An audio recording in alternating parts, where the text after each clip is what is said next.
Good morning, student.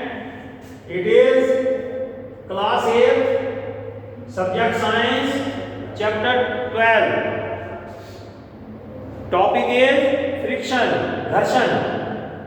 What is friction? We have studied about effort of force. हम force के प्रभाव के बारे में, बल के प्रभाव के बारे में पढ़ चुके हैं. A force changes the state of an object.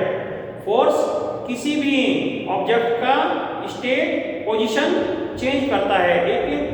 It is in rest, then it can be in motion, or if it is in motion, it can be brought back into rest position, or it can change its direction of motion.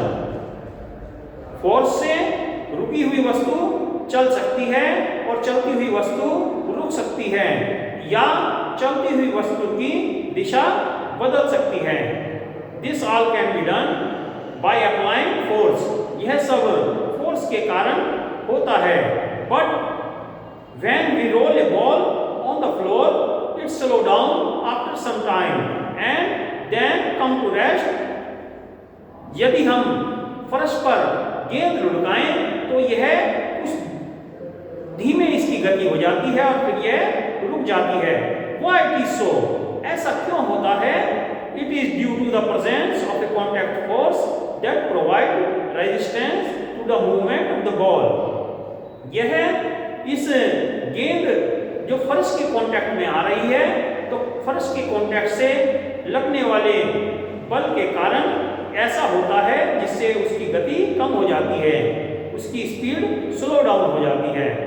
The opposing force is called frictional force और friction.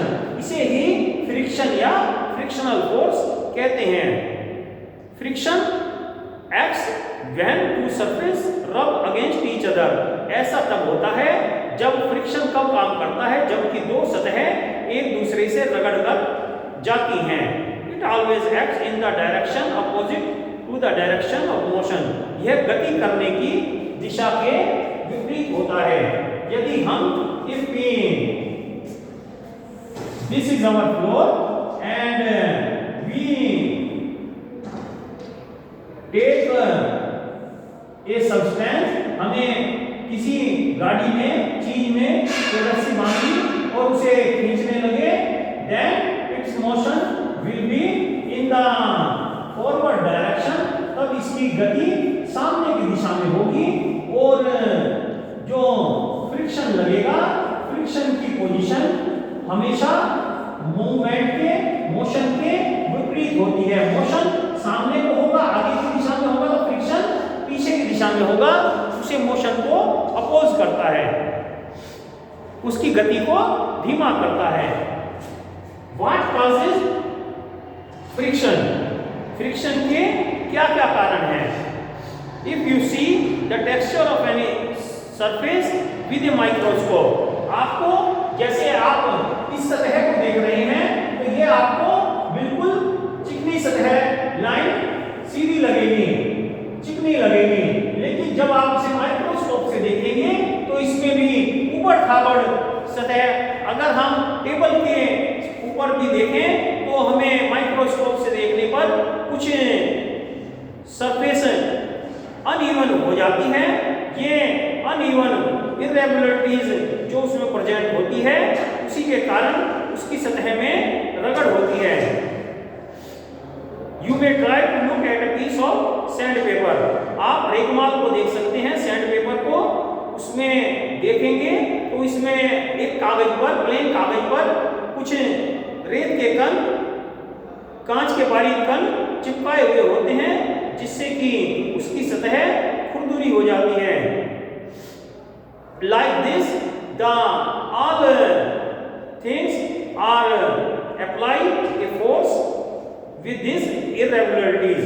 इसीलिए सभी सतहें अपने में उपस्थित irregularities के कारण, उबड़ खाबड़पन के कारण गति का विरोध करती हैं. Next is factors of friction. Friction के फैक्टर्स कहते हैं. There are two main factors, the nature of the surface, कि हमारे सरफेस की नेचर क्या है, हमारी सरफेस कैसी है। सम सरफेस आर रफ, कुछ खुरदुरी होती हैं, and some surface like glass and marble, वे चिकनी सतह होती हैं। And the second is weight of the object, हमारे ऑब्जेक्ट का क्या वेट है, कितना वेट है। यदि हमारे ऑब्जेक्ट का ज्यादा वेट होगा तो उस पर लगने वाला फ्रिक्शन भी ज्यादा होगा।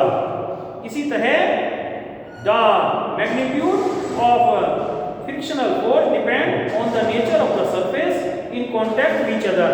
इस लगने वाले फ्रिक्शन का मैग्नीट्यूड, उसका कितना फ्रिक्शन लगना है, ये इस बात पर निर्भर करता है कि वह सतह कैसी है जो आपस में कॉन्टैक्ट में है, and the external force applied on the object, और कितना फोर्स उस पर लगा है। This external force depend upon the wait of the object on which the force is applied, और लगने वाला बल हमेशा उसके वेट पर ही, अगर कोई वस्तु हल्की है तो उस पर वेट हम फोर्स लगा रहे हैं तो वह ज्यादा तेज गति से चलेगी, और यदि वस्तु भारी है हम उस पर उतना ही, पहले जितना ही बल लगा रहे हैं, फोर्स लगा रहे हैं, तो वह वस्तु धीमी चलेगी क्योंकि उसका वेट ज्यादा है।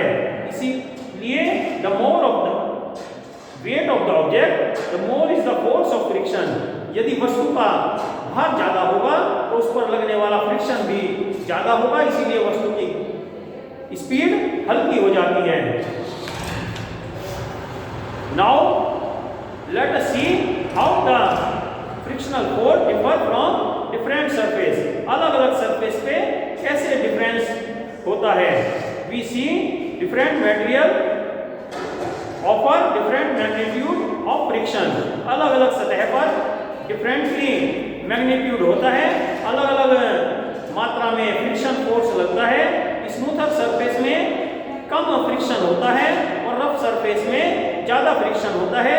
जब हम किसी मार्बल के फर्श पर चलते हैं और उस पर पानी गिर जाए तो यही कारण होता है कि हम वहाँ फ्रिक्शन कम होता है और हम फिसल जाते हैं। और अगर हम इसी तरह की सतह पर, मार्बल की सतह पर गेंद लुढ़काते हैं तो वो ज्यादा जुड़ जाती है, और हम मैदान में, मिट्टी में हम गेंद उसी स्पीड से लुढ़काएं, उसी बल से, फोर्स से लुढ़काएं तो वह कम दूर जाती है। That is the cause of difference of surface. यह सरफेस के कारण ही होता है।